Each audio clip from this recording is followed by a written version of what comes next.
Hello and welcome to the Wise Senior, your trusted place for guidance, wellness, and inner peace after 60. If you're new here, we're so glad you've joined us. Today's video is all about the power of words and how certain phrases we say every day might be quietly holding us back. Especially for women over 70, the language we use can deeply affect our confidence, relationships, and sense of purpose. So today we're uncovering 12 words and phrases you should stop saying, and what to say instead to feel more empowered and authentic at any age. Let's start with a small, seemingly harmless word that many women over 70 use every day, and often without realizing its power to diminish their voice. Just, how many times have you said something like, "I just wanted to check in"? I'm just saying, "I just thought I'd offer an idea." It sounds polite, right? Non-intrusive, gentle. But here's the truth. Every time you use the word just in that way, you're unintentionally minimizing your message. It turns a clear, confident statement into something that sounds unsure or even apologetic. And for women who have lived full, rich lives, raising families, building careers, navigating hardships, this word subtly suggests that your voice isn't as important as it truly is. Take Margaret, 74, who volunteers as a mentor in a local business program. She often found herself emailing suggestions to younger colleagues, starting with, "I just wanted to offer some thoughts." One day she noticed the pattern and decided to make a simple change. She began writing, "Here are my suggestions." That small shift, it changed the way others responded to her. She was taken more seriously. People listened more carefully, and most importantly, she felt more confident. This isn't about being aggressive. It's about owning your space. When you drop the word just, you make your words clearer, stronger, and more direct, without losing warmth or respect. So instead of saying, "I just thought I'd share," say, "I want to share this with you." Instead of, "I'm just wondering," try, "I'm wondering." It may feel bold at first, but with practice, it becomes second nature. You've earned your voice. You don't need to shrink it. Remember, just is a word that apologizes for your presence. It's time to stop apologizing and start speaking with the strength, clarity, and self-respect that your life has more than earned. Let's talk about a word many women over 70 use more than they should, sometimes jokingly, sometimes with resignation. The word old. Now, don't get us wrong. There's absolutely nothing wrong with acknowledging your age. In fact, each year lived is a badge of honor. But constantly calling yourself old can quietly chip away at how you see yourself and how others see you. Think about how often you say things like, "I'm too old to learn that." Well, what do you expect? "I'm an old woman." "I used to do that, but not anymore." "I'm too old." These phrases may feel harmless, even funny, but over time they reinforce a belief that age is a limitation, that you're past the point of new experiences, new skills, or even joy. Meet Helen, 72. For years, she avoided dance classes, saying, "That's for younger women."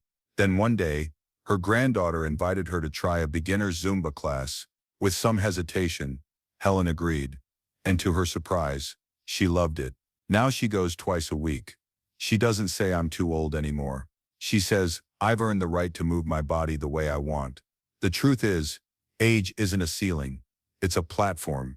It gives you a higher vantage point from which to view the world, yourself, and your possibilities. You are not just old. You are experienced, seasoned, and full of perspective. So, the next time you're tempted to say, "I'm too old for that," try this instead. "I've lived long enough to know what matters. This is new for me, but I'm curious." Or even better, why not? By changing this one word, you shift your mindset from limitation to liberation. Because being in your 70s isn't about slowing down. It's about living smarter, deeper, and with more intention than ever before. Let's take a closer look at a word that slips into our conversations more often than we realize: sorry. Now, don't get us wrong. Apologizing when you've genuinely made a mistake is a beautiful thing. It shows maturity, humility, and accountability. But the problem arises when we say sorry, not because we've done something wrong, but because we're simply existing. You know what we mean. "Sorry to bother you." "Sorry, can I say something?" "Sorry, I didn't know." These apologies aren't necessary. In fact, they quietly send a message, not just to others but to ourselves, that our presence is disruptive, that our ideas, thoughts, or even our time are less important. And for women over 70, who've spent lifetimes nurturing others, putting themselves last, and avoiding conflict, this sorry reflex can become second nature. Carol, a retired librarian from Oregon, used to apologize constantly. At the grocery store, in family conversations, even when someone else bumped into her. One day, her granddaughter gently pointed it out. "Grandma, you don't have to be sorry for speaking." That simple comment sparked a change. Carol started noticing just how often she defaulted to the word sorry and made a conscious effort to replace it. Instead of "sorry I'm late," she began saying, "Thank you for your patience." Instead of "sorry to interrupt," she'd say, "Excuse me, I'd like to add something." And when she didn't know something, "That's interesting, I'd love to learn more." These small shifts might seem minor, but they have a major impact. They shift the tone from apologetic to confident. They remind you and everyone around you that you have every right to speak, to take up space, and to ask questions without feeling the need to shrink. It may feel awkward at first, especially if you've been conditioned for decades to be polite by way of apology. But over time, this practice becomes empowering. You'll begin to notice that others take your words more seriously. Conversations feel more equal. And most importantly, you start feeling more assured in your own skin. So next time you catch yourself about to say sorry, pause. Ask yourself, am I truly apologizing for something I did wrong? Or am I apologizing for simply being present? If it's the latter, take a breath, stand tall, and choose confidence instead. Because at this stage in life, you've earned the right to speak clearly and unapologetically. Let's talk about a word that quietly limits us more than we realize. Can't. It slips into everyday language. I can't figure out this phone. I can't drive at night anymore. I can't learn anything new at my age. It's easy to say, and it might even feel like the truth. But too often, can't isn't about true inability. It's about fear, habit, or a simple lack of support. When we say can't, we're really saying I've already decided I won't try. Helen, a retired school teacher from Illinois, used to think she couldn't keep up with technology. She avoided smartphones, online banking, even digital photo albums. That stuff's for young people, she'd say. But when her granddaughter moved to another state, something changed. Helen missed her terribly, and that longing opened a door. Instead of saying, "I can't," Helen began saying, "Show me how." One step at a time, she learned how to send messages, join video calls, even share recipes online. It wasn't always easy. She made mistakes, got frustrated, and even deleted the wrong file once. But through it all, she stayed open. And now, Helen talks to her granddaughter every weekend, face to face, through a screen. Well, the truth is, growth doesn't stop at 70, or 80, or even 90. Your brain is still capable, your spirit is still curious, and your story, it's still unfolding. So the next time you hear yourself say, "I can't," try this instead. "I've never done this before, but I'm willing to learn. This might take time, but I'll give it a shot." That tiny shift in language can spark a major shift in possibility. Because when you replace can't with curiosity, you stop closing doors and start opening new ones. And who knows? The next chapter of your life may begin with a single brave sentence, "Let me try." Let's talk about a word that hides in plain sight. Should. It seems helpful. It seems responsible. But the truth, should is a word that quietly drains your joy and burdens your spirit. I should clean the house today. I should go for a walk. I should call my sister more often. Every time you say should, you're placing a silent weight on your shoulders. You're telling yourself there's something you owe, something you're failing at, or something you must do to be enough. Lorraine, a retired librarian from Oregon, used to have a list of shoulds running through her mind from the moment she woke up. I should stay busy, she'd tell herself. I should be more productive. But one day, after finishing the dishes and folding laundry for the third time that week, she realized something. The shoulds weren't making her feel better. They were making her feel empty. So she tried something different. Instead of saying I should read more, she said I choose to read now because it brings me peace. Instead of I should call the kids, she told herself, I want to hear their voices and feel more connected. That one shift in language turned routine into purpose, obligation into joy, You see, when you replace should with I choose to or I want to, your actions stop feeling like guilt trips and start feeling like acts of self-care. This doesn't mean ignoring your responsibilities. It means honoring your choices, living intentionally, making room for what truly matters to you. So the next time you catch yourself saying I should, pause. Ask yourself, do I really want to? Is this coming from love or from pressure? And then reframe it. Empower yourself with language that reflects your values, your desires, and your truth. Because in this season of life, you don't need to should yourself into action.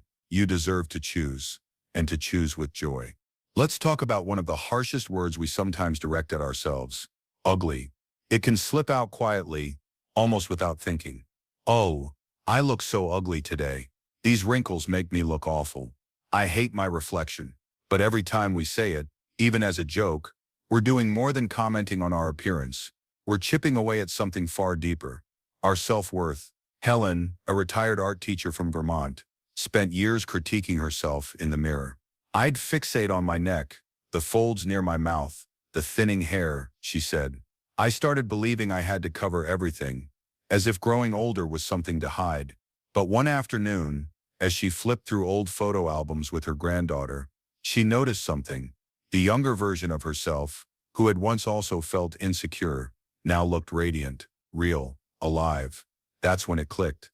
I was never ugly. I just didn't know how to see myself. The truth is, aging isn't something that makes you less beautiful. It's something that makes you more human. Every wrinkle tells a story. That smile line, it came from years of laughter. Those crow's feet, from squinting at the sun on family vacations. The silver hair, a crown of wisdom earned over decades. It's time to trade the word ugly for something more honest and more kind. Try authentic, try natural, try real. Say this is me, and I've earned every inch of this skin.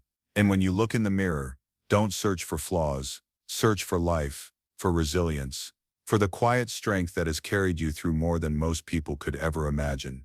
Helen now starts each day by standing in front of that same mirror and saying one kind thing to herself, even if it feels silly. And you know what? Over time, it stopped feeling silly. It started feeling true. So please, let's drop ugly from our vocabulary, especially when we speak about ourselves. You are not ugly. You are living proof of grace, courage, and wisdom, and that is truly beautiful.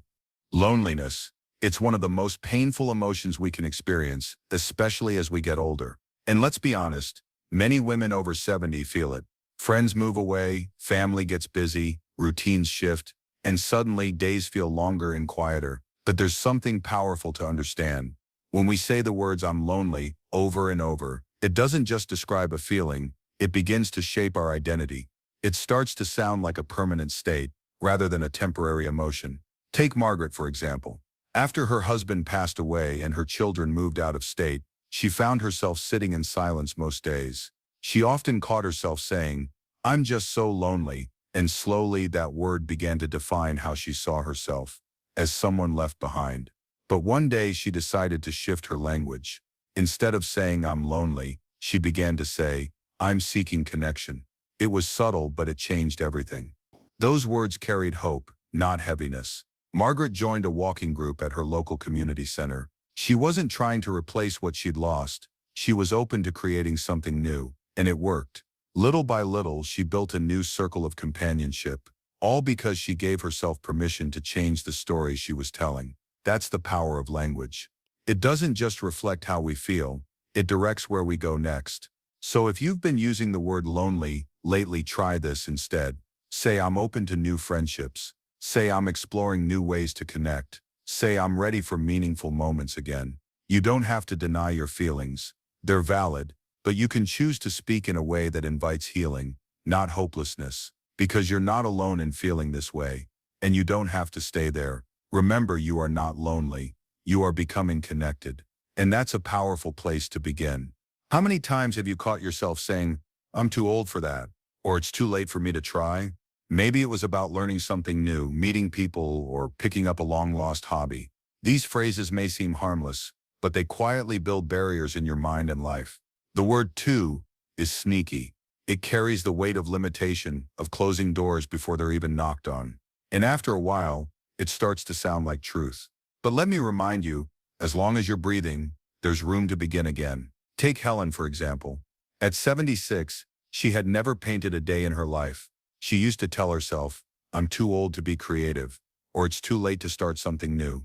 But deep down, she longed to try. One afternoon, she walked past a local community center and saw a sign, beginner's painting, no experience needed. She hesitated, that old voice whispering, you'll be the oldest one there. But something in her shifted. She went inside. Now Helen attends class every Tuesday. She's made new friends. She's filled her apartment with colors and canvases. And most importantly, she's silenced that little word too. Instead of I'm too old, Helen says, this is new to me, but I'm ready. Instead of it's too late, she says, now is the perfect time. What if you replaced your two statements with possibility? Say, I may need more support, but I can do it. I've never tried this, but I'm open to learning. I'm starting now, and that's enough. You don't need to be the best. You don't need to move fast. You just need to start. Because the truth is, you're not too old, too tired, or too late. You're right on time. We've all said it. Can't complain.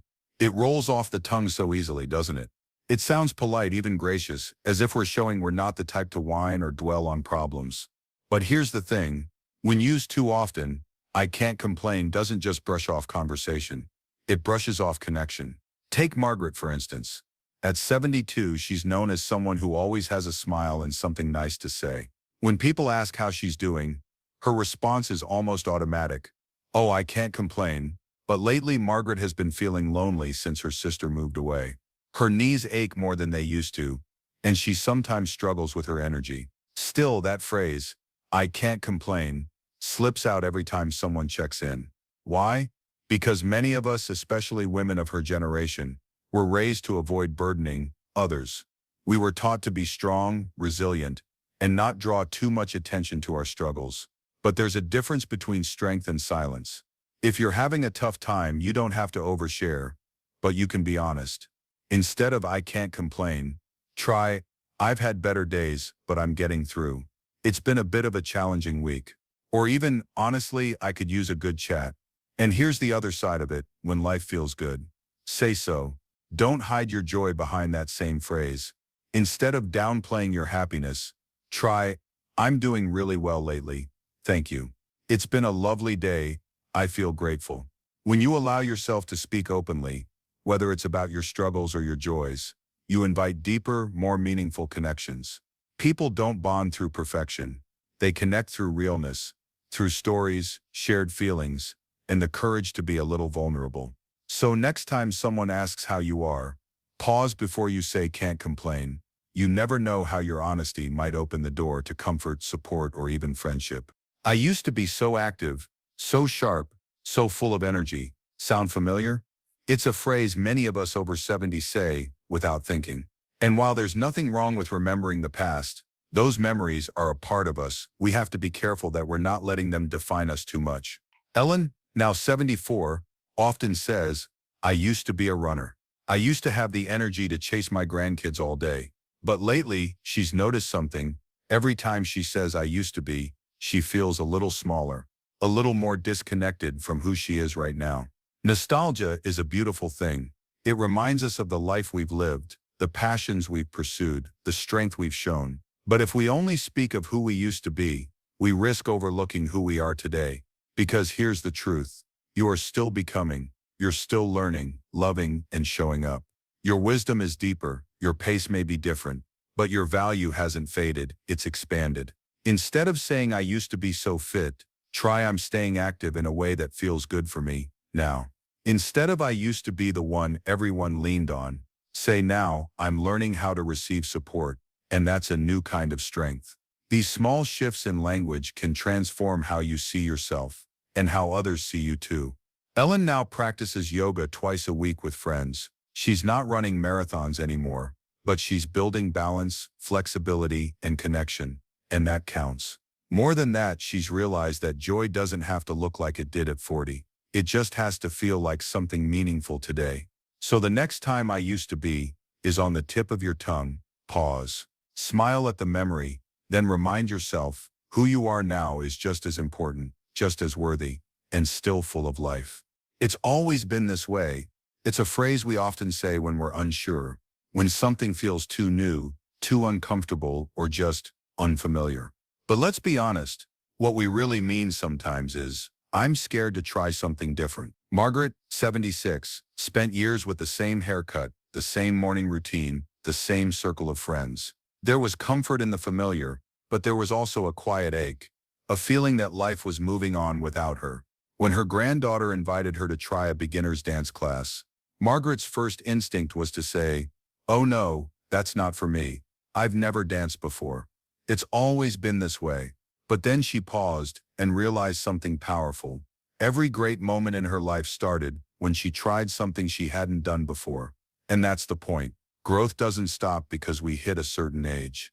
In fact, the years after 70 can be some of the most liberating if we let them. Saying it's always been this way might feel safe, but it can quietly hold us back from the joy, discovery, and vitality waiting just beyond our comfort zone. So what if instead we say, I've always done it this way, but I'm open to trying something new. This is unfamiliar, but I'm curious. Why not now? When Margaret finally stepped into that dance class, she didn't feel awkward. She felt alive. Later, she joined a memoir writing workshop and even asked her stylist for a haircut that reflected how she felt on the inside. Bold, refreshed, and ready for more. So here's your invitation. Take that phrase, "It's always been this way," and rewrite it. You are not stuck. You're still becoming. The door to your next chapter is already open. All you have to do is walk through it. I'm fine. We've all said it, often without thinking. It rolls off the tongue so easily, especially when someone asks, "How are you?" But let's pause and really think about that phrase. Because more often than not, "I'm fine" doesn't mean what it says. For Helen, 74, "I'm fine" became a habit. After her husband passed away, she didn't want to worry her children or burden her friends. So whenever anyone asked, she smiled and said, "I'm fine," even when the house felt too quiet, even when she missed having someone to talk to at dinner, even when she needed support. But here's the thing, "I'm fine" can be a barrier. It can hide pain, loneliness, or simply a need for connection. And over time, saying it too often doesn't just fool others, it fools you. It convinces you that your feelings don't matter, that your needs should stay quiet. Let's challenge that. Because vulnerability isn't weakness. It's the bridge to deeper relationships and real support, and you deserve both. Next time someone asks how you're doing, try this. "I've been managing, but it's been a little rough lately. Honestly, I've had better days. I'm doing okay, but I could use some company." These responses don't overwhelm. They invite compassion. They let others in. And sometimes letting someone in is exactly what we need. For Helen, the shift happened during a chat with her neighbor, Carol. When she finally said, "I'm not really fine. I've been feeling a little off lately." Carol didn't run away. She pulled up a chair. They talked. They laughed. And Helen realized that honesty brought relief, not judgment. It's also okay to say when you're happy. If you're feeling joyful, say it out loud. Replace "I'm fine" with "I'm really grateful today," or "I'm in a good place right now." Let the light in and share it. So remember this, "I'm fine" can be a start, but it shouldn't be the end. Your feelings are valid. Your story matters, and there's someone out there who wants to hear it. As we age, the words we use every day carry even more power, not just in how others perceive us, but in how we see ourselves. This video reminds us that simple phrases like "I'm too old," "I can't," or even "I'm fine" can subtly limit our potential, close doors to new experiences, and hide our true emotions.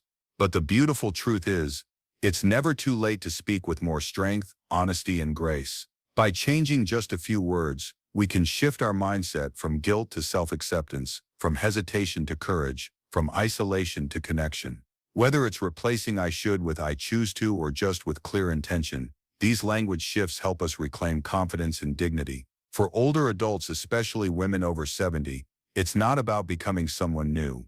It's about honoring who you are now. Your voice has value. Your life still holds room for joy, curiosity, and growth. So speak kindly to yourself, speak honestly to others, and never underestimate the quiet power of changing your words, because they can transform your life. If today's message spoke to your heart, We'd love to hear from you. Tell us in the comments, which word are you ready to release from your daily vocabulary? And if you haven't already, be sure to like this video, subscribe to The Wise Senior, and join our free newsletter where we share daily inspiration for living with strength, clarity, and joy in your golden years. Until we meet again, stay wise, stay true, and keep shining your light.